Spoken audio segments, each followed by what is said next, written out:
No, let's talk about multi-channel. I think some fourth-year students already, if they took another course called CMP stacking, that's the core here. Multi-channel recording simultaneously record number of channels. Okay, so one trace is one group of sensors. So the multi-channels not only means multiple sensors, it means multiple groups of sensors. Okay, each group is one channel at a different location. It's not same location. Same location just called vertical stacking, but for multiple locations. So basically, have a spatial coverage. That's the key point. And then because they have a source and the receiver at a different location, how to combine those multi-channels? One concept called CMP, common midpoint concept. That's important. That's actually invented 1970s. So at that time it's revolutionary. Okay, because at that time the computers are not powerful enough. Okay, so the key here is for the CMP, not only for the acquisition, but also for processing, right? Acquisition bit, why we do acquisition is for the final geological purposes, and the processing basically try to generate a more accurate or more high resolution geological images. So all both acquisition and processing for the geological purposes. So that means if we do the processing, you wanted something, and you need a form field. So CMP is not only from a processing point of view, but from field. Okay, for example, 2D, this is a 2D survey. 2D survey means one line, source receiver in the one line, and the source receiver another line, okay? Actually, 2D lines. For 3D, you can have one shot somewhere, but have so many acquisition lines. As we watch the movie, the first end of the first session, we can have one which is like one stream, okay? So like a 16, you have a bolt in the front, and then the next round here, this acquisition. But because of timing invariant, you can combine or different acquisition into just assume they are acquired at the same time, right? That's called a timing invariant. In the field, you can only acquire like 16 lines, and then you go back 16 lines and go back another 6 lines, right? But you cannot, for this huge area, you have one go. You must do many times, but based on the assumption of linearity and typically in this case called timing invariant. Yesterday afternoon you did, and this morning you had another couple of lines. You all put together becomes 3D survey. So typically following the streamer we call inline, and between streamers we call cross lines. Okay. So this, and in the Seismology 3D cube we have a vertical access time. So horizontally you have a inline cross line, and you can have cut at a different time, that's called time slice, right? And then you can cut inline profile, you can cut in cross line profile. So you have a profile. So that's the way to display your 3D cube. And multi-channel means multiple traces, okay? The single channel means single trace. Channel, most likely they used in like a telecommunication. How many channels of a phone, how many channels of a TV sets, right? And then in the seismic acquisition, because we used to use as I said, use a photographer to record the voltage of a sensor. So we call traces. The traces actually came from this industry, right? We call traces, but in other field like a EE or EEE, they use channels. So that's why the channel. Mathematically, they're called multi-channels, right? So for individual source receiver, the concept of CMP means common midpoint. MP means midpoint between source receiver. Common midpoint means every point or constant midpoint, basically midpoint at the same position. Source receiver here, source receiver here, but they have same position, okay? Common midpoint is, the midpoint is a surface geometry. It's nothing to do with the subsurface structure. It's surface acquisition geometry, right? Only when the subsurface is completely flat, your M and R occur at the same point. Only, but the subsurface structure is complicated. For example, in steeping events, the refracted point follows Finney's law, right? Instant angle and transmission angle or reflection angle, that should be constant, right? Against the normal instant angle here. So this is the way. So never treat the midpoint as a reflection point. That's different. Acquisition, typically this one called an end-on acquisition, a multi-channel acquisition. You have source in front and they have a stream of receivers behind. You move forward, so this is right. And this group of sensors we call one channel, and it's another channel in this case, right? But in your data, you only see the channel. You do not see this. This one's they're already done in the one of our station I call AD, right? Analog transmission converted to the digitized data. They already done the job over there. So you only see the 6 channels, right? So each of this is error. Don't mix with the arrays with the channels, okay? That's different. Now, the multi-channel recording have most likely have well, just called acquisition geometry, just 4 types of possibility. Unknown, we saw that, and the split one. So this unknown, which means you just pull the front, okay? And the split spread, typically for land seismic, you can have a source here, you can have receiver one end, another end, right? But for marine, not like that. Marine always, because if you pull that, it's easy to make a stream on the same level, right? So this is short records. NL means you have source in the front and the receivers behind. This distance, this travel time increase because of the distance increase, right? The NL, this is split one means the source in the front, in the middle, and then the 2 sides. Okay, but here you can see the time, the central trace here is not 0. Why is that? Do you know why the central trace here, the second panel here, central trace, first arrival is not 0? Do you know why? It's non-zero means time delay. That means your receiver have a distance from the source, right? Of course, you cannot put a geophone next to the source.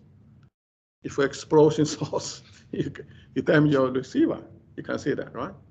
So although you have 0 channel here, but you know that physically there's a gap in the middle, right? Maybe you have a constant interval of receivers, but the middle one is not constant because you cannot put the receiver exactly below your source. That will damage it, right? You can see that.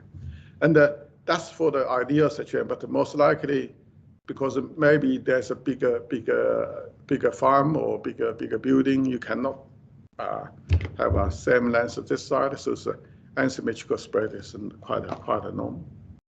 Okay, for land seismic. That's a multi-channel. Important concept, I repeat, is CMP.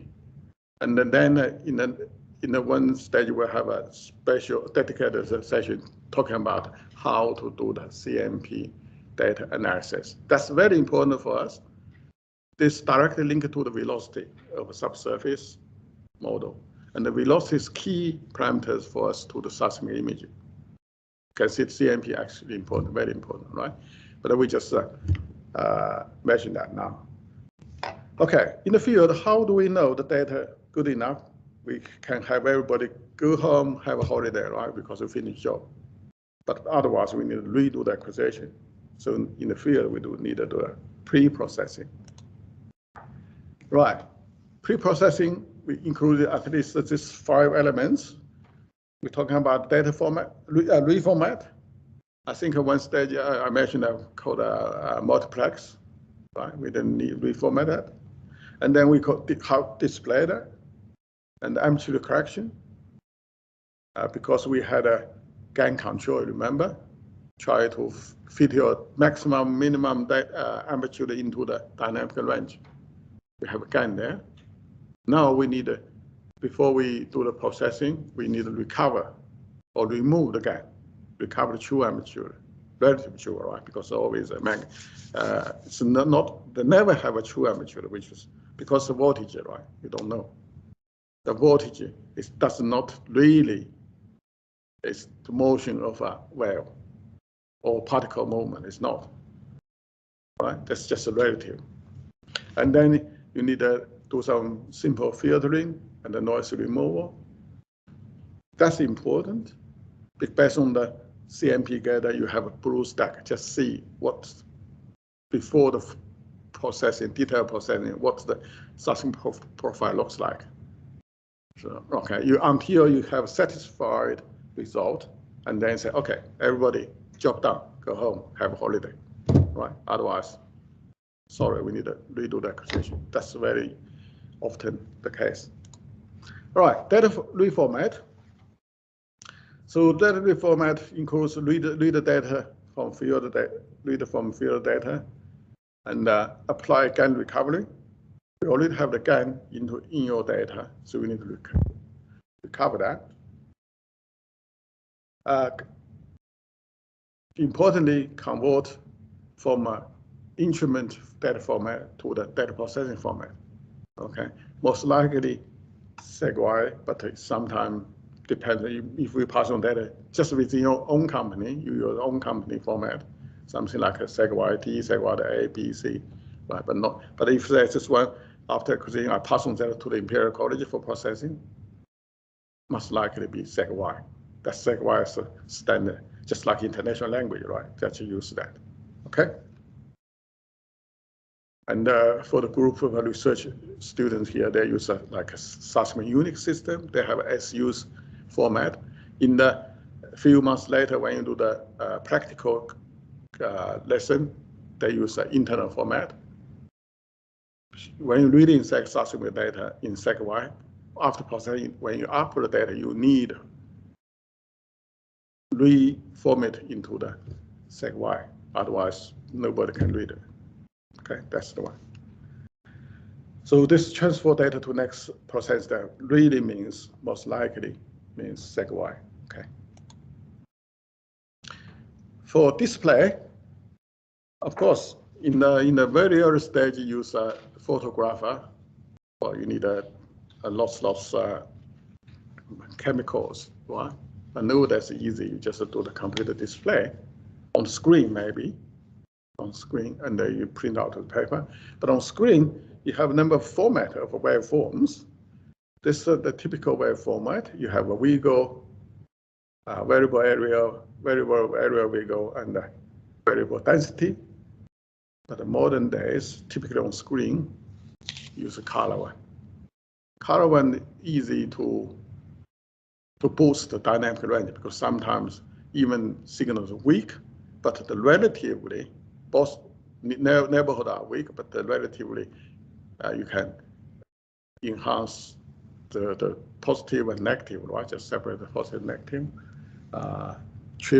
trough and peaks. That's easy. So Vigo is a very traditional one, but depends on your purposes. Let me show you some examples. Okay, this one we call Vigo. This data actually acquired from our Imperial student. They work in the field in Colorado. When we had an MSc course stage student went to there, acquired, right? Just wiggles. Wiggles just sine cosine function, just curves basically. Okay, you can see it's coherent feature here. Also see the ground row here. One of the feature ground row is the frequency dispersion here. Okay. The same data set, if we display in the variable density, you can see the patterns, right? Okay. The white and the dark, that's in the positive negative amplitude, means the chauffeur and the peaks. This is area plus wiggle. And so this area, this wiggle. So area plus wiggle becomes this. Oh, sorry, this density. This variable density. And then that's a variable wiggle. You have not only the wiggle here, but okay, if we think about cosine function, you just have a positive side filling dark, filling the black here, 1. And the negative side just have wiggle. That's called the area and the wiggle. Okay. Density means your high amplitude have a high density, low amplitude have a lower density. That's grayscale. Grayscale can easily transfer the color one. So display types really important for you to identify what you want. Maybe you need to display all this in a different format just to find out the problem. For example, in this case, you have this channel not good, right? You can see that. There's nothing to do with source. Maybe your receiver didn't put properly. You can see that. Yeah. But if for this, you just say, okay, whether at this steps, this reflection come out or not. It's okay, come out, right? But this one, you also see some anomaly here, but you don't know which receiver. It's a Mr. White, the student, Mr. White, he didn't put the phone properly. Okay, he didn't plan the phone properly. You can see from this, you can see individual channel, which one, channel maybe 20. Okay, your guy, you didn't do the job, right? Please redo that. Okay, so the different display here to give you different information you want. Okay. It doesn't not really mean which one's better than the other one, no. All have their own purposes. That's what's displayed. Now talking about the amplitude correction. Amplitude correction actually 2 parts. One part is called two types. One type is called deterministic. Okay. Another one called data dependent. Deterministic means if I have we know exactly the function we applied. That's called deterministic. Okay. Data dependent means we need to work out the data feature within the window, and based on that feature, we generate amplitude recovery function. Okay, that's typically called AGC. So they have 2 goals. One is called true amplitude recovery, typically for the gain control. You already know exactly the gain you used, and you recover that. It's called deterministic because you know exactly the function you apply to the data, right? So that's the true amplitude recovery. And another one called amplitude balancing. So maybe in the one seismic trace, you have like 6 seconds record in the shallow part very strong amplitude and the deep part very weak, right? But you do amplitude balance window by window. That's called window by window, means automatic gain control, AGC, automatic gain control. This is called amplitude balancing, right? Right. To the effects you want to recover from your these two fundamental processing. You have source here, and the source as a point. The wave front is in the spherical shape, right? You know, the total energy is constant. So the travel distance longer means the surface area is bigger in terms of r squared. So that means the longer distance, the amplitude is weaker. You want to recover that, you do something called geometrical spreading compensation. Geometrical spreading means the travel distance, single spherical ball, right? And the radius becomes bigger. So for each individual area, each unit area, the amplitude becomes weaker. The amplitude is inverse proportional to r squared, right? No, sorry, the power is inverse proportional to r squared. So amplitude is inverse proportional to the r. So you need to do the so-called geometrical compensation. Also, because subsurface is a layered structure, in each layer, between layers, there's an interface. Interface means, we said last week, interface means you have a contrast in terms of properties, in terms of impedance. So if we have a contrast, you have wave propagating down, but also reflect back, but not 100% come back, all right? So that means the deeper means you wave propagating through multiple layers, your amplitude become weaker. So reflection coefficients in different layers, also another factor, right? So amplitude becomes smaller. Also have a small layers here, thin layers, multiple thin layers. You have a so-called wave propagating multiples, right? Short period multiples. And they also have a long period multiple from here, bigger layer going down, up. So it's called long period multiples. This also have energy separation, right? So your total energy participate into different parts, and then you receive only part of that. You can see it, right? And also have something follow this. If it's like just a high velocity layer, that's called refractions. Also have separation layer, right? So all this factor, including the instrument cable effects, instrument effect, and the wave energy scattering, energy. So you maybe, I don't know, maybe 1% or 0.01% of the total energy from the source, right? You record it. So that means you have a weak energy. You do need to make correction.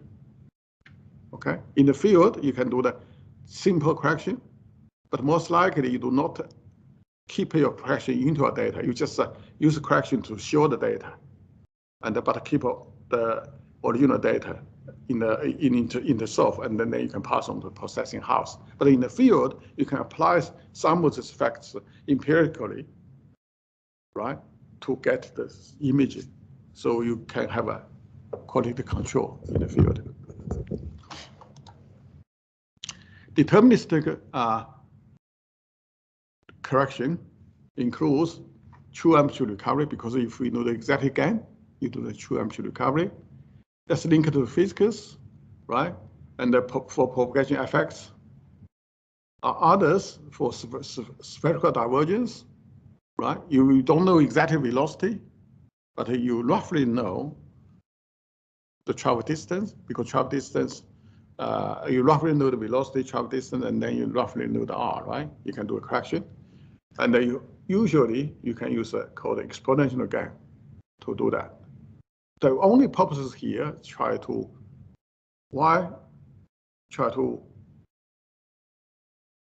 element here called attenuation. Subsequent wave will attenuate by transfer the energy into the heat of the rocks, right? So it's called a attenuation factor. This attenuation factor depends on the frequency. High frequency attenuated more, so that means weaker, right? That's exponential function. So when you try to recover that, use the exponential recovery to do that, okay? So that's the deterministic. Again, this parameters, if any of this is not correct, don't worry, because this is just for QC, right? And then you pass on origin data to the processing house, they will do the refine the job, okay? This is just for QC. But it's just elements you need to consider in the field, okay? What's the spherical divergence? I already mentioned that. Basically, it's inverse proportional to the energy proportional to the amplitude squared. So recorded energy is inverse proportional to the radius squared, right? And this means 1 over r. What's r? R means travel time multiplied by velocity. That's travel distance, okay? That's very rough. You can do that in your data and see whether good enough. Something much more, okay, this is the one I just cartoon here, just show you the way total energy around the circle is constant. The travel radius longer means every unit, the energy of each unit becomes small, okay? Another one, actually this is one of my colleagues when I was in industry, invented this. If we assume subsurface layer, it's layered structure, and the velocity generally, because deeper you have more pressure on the sedimental layer, deeper the velocity higher. So you have a layered velocity gradient higher. So actually, it's not a 1 over Vt, it should be 1 over V squared T. This divided by the gentleman called Norman, Paul Norman, right? It's an Englishman. And well, some student in geophysics prospecting, right? So this is the derivation. So basically, they only divided by one go from surface down there, but from the bottom going back, that's exactly called a 6 dB recovery. That's always 6 dB recovery. Okay, this is his from his paper. You know, multiple layers instead of straight line. Because the velocity increased, the curve actually bended, right? Because curve bended means that R is no longer VT straight line, but no, it's a V squared T. Okay? And then come back another 6 dB. That's his discovery. Paul Norman, sorry. So this is called a spherical divergence from source. You travel the, here you have small angle, but after the propagation, you have a wider angle, right? Become wide. Actually, this, I personally, I made a contribution in this field in 1994. I published a paper in Geophysics International. Based on this, I invented the amplitude inversion.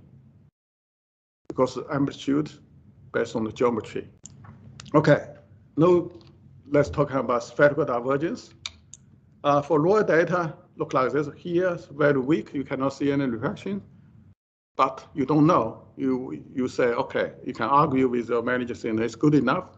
How we do that? You just do that spherical divergence. Just come, okay, we do see some reflection here, right? You drop down. For the attenuation, exponential again. They use exponential again. Because absorption or attenuation is frequency dependent and it's travel time dependent, right? So, and this dependency is exponential function. So, and with a positive exponent, but sorry, with a negative exponent, decayed very dramatically. So you do the compensation basically with a positive exponent, just inverse that, okay? Those two, we're talking about deterministic one because you will know exactly the formula you're given. But another one called data dependent. But we usually do not, in this stage, we do not call data dependent, we just call it, it's called data dependent, but it's not data adaptive, right? Because we will not apply just permanently to our data. We just call it data dependent again, okay? The balance amplitude based on window wise, each window use a static properties. Very simple one, most likely just a RMS, total mean square of amplitude. Okay, that's called automatic control. Let's talk about this. Basically, for one window, you work out each amplitude sample from this point, negative half n samples, positive half sample, or just sum all of them together, total energy, square root of the total amplitude divided by n, the RMS square. And they use this as a scalar in one of that scalar, or multiply a constant, right? And they apply this to a data. Time dependent, so basically based on different time, so time dependent.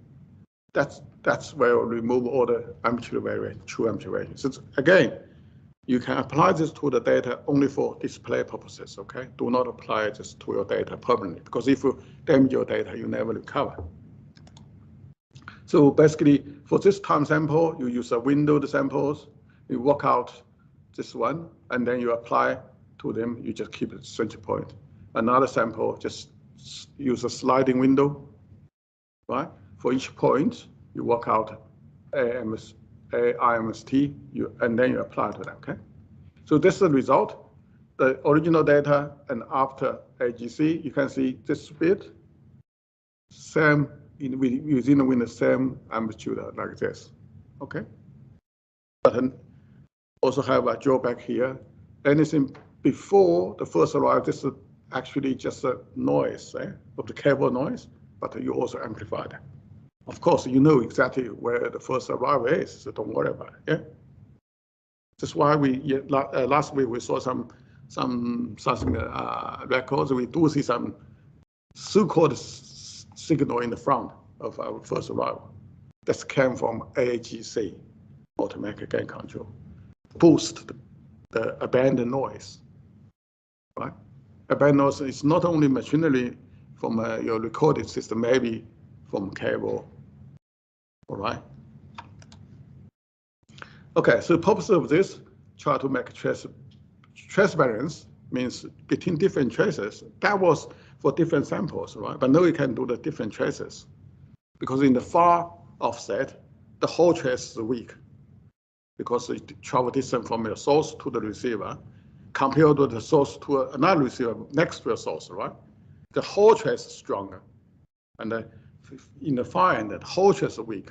But you want to see where the reflection came up from that far offset. You need to do the trace between traces to balance. So total energy within the individual traces are same, are constant basically. This is why. So when we're talking about the trace balance, we do not simply talking about whole trace, but we also do window by window, okay? But we do this way. Right, you can see the trace balance. So trace balance is between traces, right? For this example, here it's much stronger, here it's weaker, but now they're actually quite similar. I mean, in this display, you do not see much difference, but you do see here it come up since, right? Time, but we need maybe use a different display, okay? That's basically, there are not many traces, but if you have double the size, then maybe you can see more effectively. Okay, so filters. We're already talking about the format, talking about the amplitude display, and talking about the amplitude recovery, but now we're talking about the filters. Filters try to get around some obvious multiples for the display, for QC. You say, okay, don't worry, the data, you see bigger noise, right? But after processing in your house, you can get the result. So just manifold for quality control. So the filters, they have a number of things for signal correction, signature correction. Remember, when we're talking about marine acquisition, we do have a ghost, right? You have a peak, another trough. Actually, trough is just image of a peak with a time delay. That's called a ghost, right?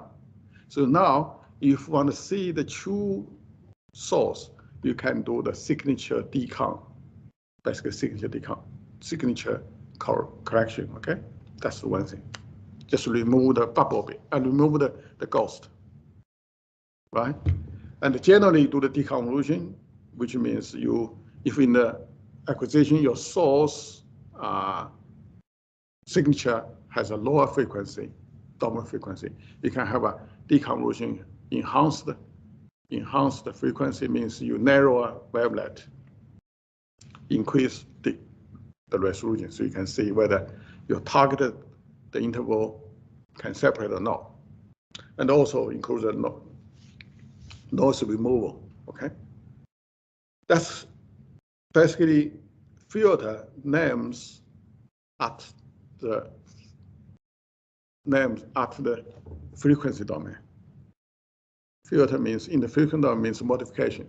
For the different frequency components, you multiply different weight coefficient to the different components. That's called filter, right? And the filter is equivalent to convolution, means in the time domain, the filter becomes convolution or deconvolution, same thing, all right? So filter really means a weighting coefficient applied to the data. Usually we in English we say the data is multiplied by some weighting coefficient, right? That's called filter. So as the filter is defined in frequency domain, so the filters have different names. They all came from a frequency domain. You can see low cut means you cut off lower frequency. High cut, I mean you cut off the high frequency. Notch, you cut off the notch. For example, if industry electricity frequency 50 Hertz, you cut off the 50 Hertz, maybe 49.5 to 50.5, right? The notch. So the filter really named at the frequency domain, okay?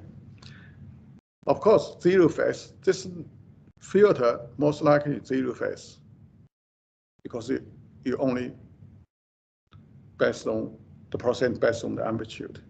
You do not worry about a phase, okay? But sometimes you could use a minimum phase. That's a more advantage. And some called shaping field. Shaping field like a signature correction. You remember I said signature correction. You can call it shaping phase, shaping field.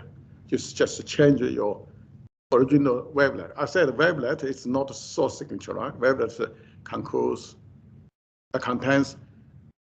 the source signature, ghost, receive signature, ghost, right? So the combination is a wavelet. So you can shape that to have an ideal wavelet. Okay, something called matched wavelet, matched field. Matched field means you have some references. You try to have your data match to that. For example, if I have the particular decount is one of the matching field. Okay, you set up this part without the ghost as a reference, and then you match your data to that, generate the field, right? That's one. Mathematically, in terms of inverse series, they call this squares. This square field. This square field means when you're talking about your filtered result and the original result, the difference with which temperature are squared. Squared means squares here. Least means minimal. Yeah, that really means minimal energy difference. Okay, in terms of physics, called a minimal energy difference. Okay, or minimal difference energy, whatever I say. But mathematically called this a square. Means you set up a square function, you minimize that. Okay, this terminology. So most likely they talk about lower cut and higher cut, and this is called the implementation, how to implement that. And this talking about the purposes. That's actually minimum phase, zero phase there. Most likely zero phase, but sometimes minimum phase, that's just a slightly different. The lower pass, high pass, band pass, band rejection, which is a notch filter, you just try to get up this frequency. Right. in terms of mathematics formula, one of our very popular ones called a Butterworth filter. Butterworth filter means this: you have a flat bandpass. Basically, here, they are flat, called Butterworth. So this is a Butterworth filter. Butterworth filter in your practical lesson, if you attend your design filter, they have a number of parameters. You have when you do the cutting off filter, you do not just cut in a single filter. You need a sort of tapering off. So basically, you start cutting and end up cutting. That's called this slope here, right? This slope here. So and then your parameters actually at the 6 dB. 6 dB means, do you know 6 dB means? 6 dB means half. Half of the data amplitude. Half of the data amplitude. Log 0.5 is a log 0.5 is -3. And minus 0.3, sorry, and then multiply by 20. So it's a 6 dB, okay? So 6 dB. But this is called fourth order, but if we're talking about second order, which is 12 dB, which is double, okay? So amplitude, that was for the different frequencies, but also sometimes for the noise removal, ground roll, which is the low frequency, and the sway noise, which is for individual single traces have a noisy individual, and the industry electrical interference. For example, here, input data look like this. After the processing, sway noise attenuation, you end up with this result. So you get rid of this lower frequency. You can see that's lower frequency. That's a very typical lower cut. Yeah. Right. So let me just summarize what we learned today for the lecture 2. We reviewed sampling theory. As I said, in this whole course, maybe one equation you need to remember is next quotation, 1/2 delta t. 1/2 delta t, okay? So maximum frequency is 1/2 delta t. That's very, very important. Right. And then we very briefly talking about the multi-channel recording, because this will serve for the CMP concept. We will use this for next lectures for the processing, right? And the field, you can do amplitude correction, including the dynamical, deterministical, and the dynamic, right? And some filtering, low pass, high pass, band pass, and then also some noise removal, typically like sway noise, okay? So this, the one concept, just the one. So I just repeated 5 sort of concepts, but the one equation we should remember for lecture 2, okay? If you have any questions, please just send me message and or send it to the team of TA, and also we have a chance next time, next week we ask. Okay. So, all right, now I just exactly on the schedule, we finish the session 2, right? So, see you next week, and keep safe.